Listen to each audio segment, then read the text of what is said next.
Grabe, eto, tingnan nyo yung suot ko mga kainags, oh. Naka-sweatshirt na ako. Malamig kasi, no? Malamig ang panahon natin ngayon. Kung nakapansin yung langit natin, natakpan ng ulap na maitim, oh. Ayan, no?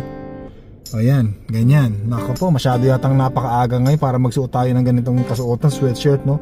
Napakaaga yata para matakpan natin muli ang ating mga balat. Makinis na balat. Nako po, eto na. Yan, muulan na naman. Maambon. Buti meron tayo nakitang malapit-lapit na parking dito. Hindi tayo masyadong mahirapang maglakad. Ayan, ganyan na naman ako maglakad ngayon kasi may pasok na naman eh. Sumusumpong yung gout ko pag may pasok. Pero pag walang pasok, nawawala. Ay, lakas ng hangin, no? Grabe, no? Oh. Ayan, nako. Maambon pa, buti na nakapagsuot tayo ng hoodie. Winter, spring, summer, or fall. Tuloy ang buhay sa Canada. Ay, nako po. Dapat therapy pa ako dun. Ay, ikaw? Ano ba yung flash? Yung ano, panyero? Pakiakay mo nga ako dun sa ano? sa sasakyan ko. Para pati ako ah. Then mga kainags, ano? Yun, biglang sumakay siya. Panyero nga pala, kasama natin. Biglang sumakit uli yung ano ko, yung kanan pa. Hindi naman sumakit talaga, yung para bang na-stress siya kasi nga lagi tayo nakatayo sa trabaho natin tapos buhat tayo ng buhat. Parang syempre yung bigat. Parang na-stress yung aking yung kanan pa. Medyo mayroon ako naramdaman ngayon na sumasakit uli. So marami nagsasabi pag pumapasok daw ako lalo sumasakit. Pag day off daw nawawala yung pero kanan ngayon. Nung nagkayak tayo, kaliwa nun. Hindi, yung una kasi kaliwa, nakakapasok pa ako. Nakakapasok ka pa nun. Pero yung sumunod, yung hindi na ako nakapasok, itong kanan na. Usually dyan naman talaga ako lagi nagkakaroon ng problema sa kanan ko sa hill. Pero mamaya pag uwi natin, ibababad ko sa warm water tapos Epsom salt. Mabisa daw yun eh. Ano na to, stress lang to kasi alam ko naman kung hindi ako makakalakad talaga eh. Pero kanina kasi pinagtatrabaho tayo, tinitingnan kita. Talagang iba yung lakad mo. Yun na, medyo ano na nga. Iba eh. Kailangan ko lang siguro magbukas ng pera sa bulsa sa kanan. Medyo mabigat eh. Paano panyero? Okay, thank you din. Ayan, so uwi na tayo, kakainis ano. Ayos sa ni panyero eh. Ang bihira. Puro kalokohan eh, no. Wala, no choice na eh. Ganun na talaga, kaya sinasabi ko na lang punong-puno ng pera yung ano ko, yung bulsa. Malay mo, magkatotoo mo. Malay natin, magkatotoo. Ay, teka muna, hindi ko mabuksan itong aking sasakyan. Ito yung masarap dito, yung meron kang nararamdaman. Tapos mo yung shift mo. Kaya naman sa kaya mga kainag. So kaya naman talaga siya. Kasi kung hindi ko talaga siya kaya, malamang under time na ako kanina pa. Ay, salamat Lord, thank you. Dito na tayo sa bahay mga kainags, napapakita ako sa inyo. Tingnan nyo naman yung diferensya ng dalawa, oh. Diba? Ito normal eh, oh. Ito tingnan nyo namamaga, oh. Oh, close up natin, ano. Kita nyo, oh. Kita pa yung Achilles dito. Pero dito sa isa, oh, maga eh, oh. Oh, maga eh, oh. May saklay uli tayo. Saklay natin. Tapos ito, Epsom salt sa warm water. Ayan, no? Na-stress sa ano, sobrang tayo natin kanina sa trabaho. Tayo, buhat, lakad. Na-stress. Pero wag naman sana matuluyan bukas. Sana makalakad tayo. Kaya inaalalayan ko ngayon eh. Babad ko muna sa ano, Epsom salt na may warm water mga kainags. Yan na, oh. Naku po, kasarap. Ay, sarap. Sarap. Masakit-sakit na masarap-sarap. Ayan, mga 20 minutes babad natin para ma-relax. Hello. Asan si mama? Ha? Dumating na? Mukhang dumating na nga mga kilig. Ayan yung dala ni Mahal Reyna. Yan, pasalubong. Okay yung pagkain yan. Ito na tayo ngayon. Kakatapos lang natin magbabad sa Epsom salt. At kailangan ko uling protektahan yung ating, ayan, balik na naman tayo sa saklay. Ito, totoo ito mga kilig. Baka akala nyo nagbibiro ako. Ay, buti na lang day off tayo bukas. Papahinga natin ito. Tagal na. 2 linggo na itong ano natin, ano? Pabalik-balik. Ay, naku, ano ba itong dala ni Mama Reyna na ito? Naka, pagkain ha. Tingnan natin. Masarap to ha. Ma, ang dala mong ulam. Yun, sarap to ha. Kain nga muna tayo. Sushi oh. Nako po. Tara, kain tayo. Bakit? Kanina ka pa ba? Ay, nagbabad ako sa ano eh. Ay, ginawa ng bunsong prinsesita natin. Tinapay. Sarap niya. Kailan bawal din sa akin yan eh. Na-stress yung ano ko. Parang matake uli yung aking gout ha. Sabi ko sa'yo. Pumasok kasi ako eh. Okay lang yun. Mabat sa utak. So, Twing, bukas day off ako. Baka gumaling bukas. Lalo, hindi ka ba yung buwan? Hindi na talaga. Puro ka kontra sa akin ha. Hindi ka nagagaling. Ha? Sakit mo na yun. Ano nga, hindi. Kasi, katamaran daw yun. Panik. Kulang sa exercise. Exercise. Tamad kasi. Tara nga. Ano na ba yung dala mo? Tikman na natin to. Masarap to ha. Sauce natin dito, no? Yan, ako. Inom tayo ng gamot.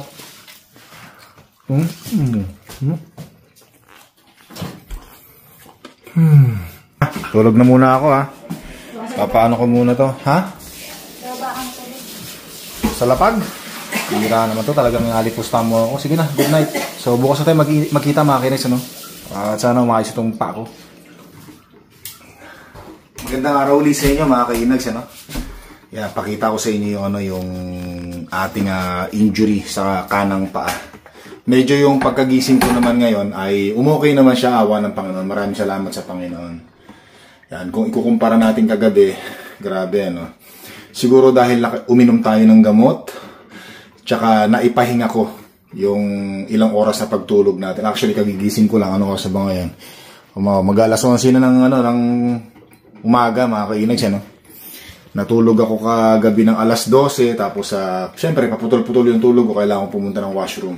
Pero ito na siya ngayon. At okay naman siya pagka naitatapa ko naman. Ang awa naman ng Panginoon ay hindi ko na nararamdaman yung masakit na naramdaman ko kagabi after work natin. Oh, na ilang oras tayo nakatayo, lakad ng lakad, buhat ng buhat sa trabaho natin. So ito na po siya ngayon. Ano? Ayan, oh. Ito na siya ngayon. Oh. Medyo yung pamamaga ay nawala na uli. Ayan, oh. Medyo kumipis-kipis na. Pero kung napapansin nyo, medyo mamula-mula pa rin ng konti. Yan, dito yung laging masakit sa akin. Ayan, oh. Kung napapansin nyo, mamula-mula. Pero ngayon, awa ng Panginoon, ayos-ayos naman. At gumagamit pa rin po ako ng saklay kasi gusto kong wag muna siyang itapak. Yung bigyan ng bigat yung aking paa. Ngayon po ay day off tayo, kaya magandang pagkakataon para magpahinga. So, buong araw gagamit ako ng saklay para wala munang pressure. Tapos bukas, may pasok tayo bukas.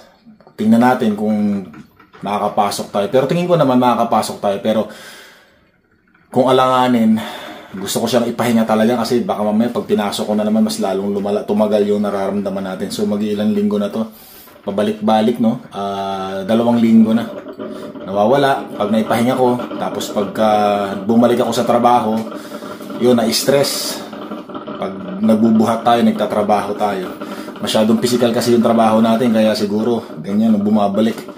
Stress siya. Pero pag binabad naman natin sa warm water na merong Epsom salt, okay naman siya. Ayun, ganun talaga pag nagkakaedad, mga kainis, ano? Sabi nga natin sabi nga ng karamihan no? Binabalikan ka na, bumabawi na yung katawan natin sa mga kinakain nating bawal. Yan. So ganun talaga. Alam niyo naman mga Pilipino, masarap kumain. Good news mga kainags, ano? Salamat talaga sa Panginoon, ano? Anong oras na ba ngayon? Ngayon ay alas 7 ng gabi na. Yan, ganda ng araw natin. Sumikat na si Haring Araw. Tapos, wow, salamat sa Panginoon. Talaga namang nakatulong talaga yung... Kasi day off natin ngayon, isang araw ng day off natin ngayon mga kainags. Kaya, tapos kagabi, uminom tayo ng gamot bago tayo matulog. Pagkagising ko kanina, actually, naramdaman ko na parang guminhawa yung kanang paa ko. Ayan, kanang paa ko. Tapos napansin ko rin na, yun na nga, pinakita ko sa kaninang umaga na nawawala na rin yung konting pamamaga. Tapos ngayon, inaapa ko siya, okay naman na. At hindi ko na nararamdaman yung sobrang masakit-sakit na masarap-sarap kagabi nung pauwi tayo kasama natin sa Panyero. Yan, nakakapaglakad na ako. Pero alalay pa rin ako sa paglalakad kasi natatakot ako na baka bumalik. Alam niyo yun? May trauma ka sa isip mo na baka mamaya bumalik pagka piniwersa mo. Kaya hanggat maaari gumagamit pa rin ako ng saklay kasi bukas may pasok na tayo. At isa, hapon pa naman yung pasok natin. Pero ngayon, ayoko siyang abusuhin na hindi gumamit ng saklay. Maglalakad ako, ayokong puwersahin. Kaya kapag naglalakad ako, pa rin ako may saklay para hanggang bukas pagkagising natin, maayos pa rin. Mas maayos kaysa ngayon, di ba mga kainags? Tapos mamayang gabi gagawin ko, ibababad kuli sa Epsom salt na may warm water na ginawa natin. Ang laking tulong nun. Ang laking tulong nun, tsaka grabe. Kasi nung nakaraan, naalala nyo, di ba? Yung sumasakit-sakit na siya nung kagagaling natin sa trabaho na-stress yung aking kanang paa. Nilagyan ko ng yelo, ng ice, di ba? Pangit pala, hindi pala dapat ice. Dapat pala warm water. Tigas ng ulo ko talaga, grabe. So yung ice daw, ginagamit lang yan pag may mga sprain ka sa paa, ganyan, mga ganon. Pero pag gout daw mga kainags, sabi nila, pag gout daw, mas maganda pagka warm water with Epsom salt, which is naranasan ko na rin dati yan.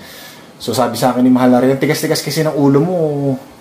Nung nakaraan nagkaroon ka ng gout, ang nilagay, binabad mo sa malamig na tubig, lalong namaga. Tapos ang ginawa ni Mahal na rin noon, kumuha siya ng labakara na nilagay niya ng mainit na tubig, piniga niya, nilagay niya sa paa ko. Kumipis, nawala yung pamamaga mga kainags. Tapos naulit-uli ngayon, hindi ko na naman ginawa yun. Pero kagabi ginawa ko. Ayos mga kainis. So, ito, ganda na. Yan. So, buti na lang. Yun nga, sabi ko, buti na lang. Kasi kung may pasok tayo ngayon, sigurado magko-call sick na naman ako. Isang tawag na araw na naman. Buti lang, sakto day off. Ay, sarap ang masyal doon, no? Grabe. Nakakatuwa naman. Ako, hirap talaga magkasakit mga kainags. Ayan na. Pero may saklay pa rin ako. Ayoko kong persen. Labas nga muna tayo. Tingnan natin yung mga aso natin doon. Ano bang niluto nagluto yung ating bunsong prinsesita rito mga kainis. So yan, nagluluto siya ng sarili niyang pagkain healthy, chicken breast, tsaka pang talaga, pang pagkain ng mga nagda-diet, mga papasexy. Alam niyo naman mga dalaga, mga kainags, siyempre, mga aso ko narinig na ako Ito yung mga aso natin, medyo against the light, lumiwanag na yung langit natin, lumabas na si Haring Araw. Salamat naman. Kasi kanina umaga medyo madilim-dilim, makulimlim na naman.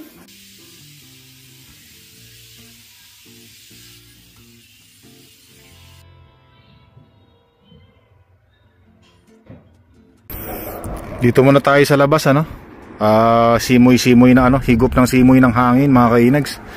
Tapos yun nga pala yung mga dandalayon na nilagyan natin ng suka. Ayan, walang nangyari Doon sa ewan ko lang kasi kung lalapitan natin baka mas malaman natin kung, pero wala yung mga nilagyan natin ng mga pure vinegar. Nasabi pagka nilagyan daw yung mga dandalayon mamamatay yung mga dandalayon, pero talagang napakasamang damo ng, hindi naman daw damo to herbal to pero yung iba sabi damo kasi kaya nga pinapatayan, di ba? Pinapatayan sa lawn grass natin, yung mga damo na yan, yung mga dandalayo na yan, kasi peste yan sa ating lawn grass. Inaagawan nila ng sustansya yung lawn grass natin, kaya peste sa kanila. Pero sa tao daw, yung dandalayo na yan ay malaki ang beneficial daw yan sa katawan ng tao, sa health. Sa wakas nakita nyo naman yung ating kalangitan ngayon mga kainags, walang kaulap-ulap. Merong konti doon sa dulo. Pero hindi siya katulad ng mga nakarang araw na grabe na talagang madilim. Muna tayo ng cloves. Tea. Higop tayo. Maganda sa masustansya sa katawan, sa ating health. Buti na lang, nakabili si Mahal na Reyna ng cloves na to. Ayos. Eto mga kainags, sarap. Alas 8:15 na mga kainags, ano? Ayan, no? Medyo palubog na si Haring Araw, no? Yun mga kainags, ano? Umpisa na nating lutuin natin yung ating, ito tilapia. Meron tayong tilapia rito. Good for the gout yan, no? Safe tayo dyan para sa gout natin. Gagawin natin dito, syempre, ano pa ba? Wala kasi tayong gulay. Pang sinigang sana, no? Pero meron akong naisip. Alam niyo kung anong naisip ko? Lulutuin natin dito. Diyan, sa ating tilapia. Tama kayo. Paksiw na tilapia. Yan. Magpurgas inag sa tilapia o sa paksiw na isda. Amihira. So maganda dito sa nabili natin tilapia. Meron na siyang tinanggalan na siya ng kaliskis, tinanggalan na rin siya ng laman loob, no, mga kainags. Kaya good to na yan, hati-hatiin na lang natin para syempre mapaghandaan na natin, may pagluto na natin yung paksiw natin tilapia. Yan. kunin ko lang yung mga sibuyas, bawang, at saka syempre luya, importante.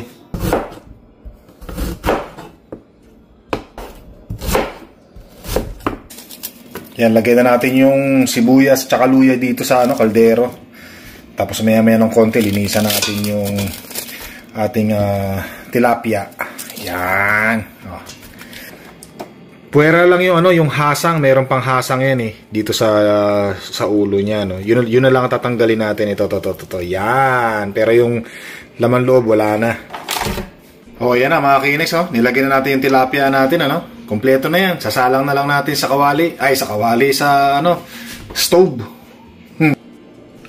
Yan, lagyan lang natin ng mga konting herbs. Oh, ayos. Para mas masarap at malasa. Yan, medyo damihan na natin. Healthy naman yan di ba? Olive oil. Ito nga pala yung nakarang natin, paksiw na bangus, no? Ito yung natira. Mamaya titirahin din natin yan. Tsaka ito, syempre. Nung mahirap kami, nung bata kami, paksiw lagi ang kinakain namin. Kumbaga, lang, suka, asin, sibuyas, bawang, luya, ganun lang ang sahog. May sili, swerte na yon. Ngayong mayaman na kami, paksiw pa rin. Yan. I wish mayaman na. Kasi nung yumaman na ako, puro steak, masasarap na pagkain, which is yung masasarap, bawal pala sa health natin, hindi pala maganda. Kaya sabi nila, mas maganda raw yung wala kang pera, yung mga nabibili mo lang na kaya mong bilhin na pagkain, is yung mga masusustansya, katulad ng mga isda na masustansya, mga gulay. Kaya iwas ka sa sakit, malayo ka sa mga sakit-sakit sa katawan kasi masusustansya yung mga nabibili mo. Pag mahirap ka lang, yung budgeted lang yung pera mo, yung kasyang-kasya lang yung pera mo sa mga mumurahing bilihin na masusustansya. Kasi daw pag marami ka ng pera, nandoon ka na sa mga mamahaling pagkain katulad ng mga steak, mga lamb, roast beef, nako po. Kaya yun, sakit ang dinulot. Yan. Sana hindi kayo tinangay ng hangin sa lakas ng bagyo, mga kainags, yan. Lang tayo, good vibes lang tayo, mga kainags, enjoy lang tayo. Yan. Ayan, kumukulo na yung ating paksiw, Tapos syempre sili, mga kainags, kalat natin. Yan, ayos. Sarap, So ito na mga kainags, yung ating tilapia na paksiw at ang ating bangos na paksiw. Yan. Tapos kung napapansin nyo, meron nga pala akong sibuyas na hilaw rito. Yan. Yan kasi nakasanayan namin dati nung bata kami. Pag nag-uulam kami ng paksiw, may hilaw na sibuyas. Minsan pag walang paksiw, sibuyas lang, tsaka bagoong. Yun lang ulam namin. Yung bagoong yung may binurong isda. Okay na sa amin yun. Nung mahirap kami nun. Pero ngayon, mayaman na tayo. Dalawa-dalawa na ang ulam natin. Isang lumang paksiw at isang bagong paksiw. Paksiw pa rin. Yan. So kahit tayo mga kainis, syempre unahin muna natin. Ako, Panginoon, napakabango, napakasarap talaga, Alam nyo naman, syempre marunong tayong lumingon sa pinanggalingan natin kung saan tayo nanggaling. Wala no choice Bawal na sa atin yung masasarap na pagkain, kaya babalikan talaga natin itong mga pagkain na itong masusustansya na to. Bira. Yan, nako po. Sarap lang, Diyos ko po, Panginoon. Salamat, Lord. Ako, sarap, grabe.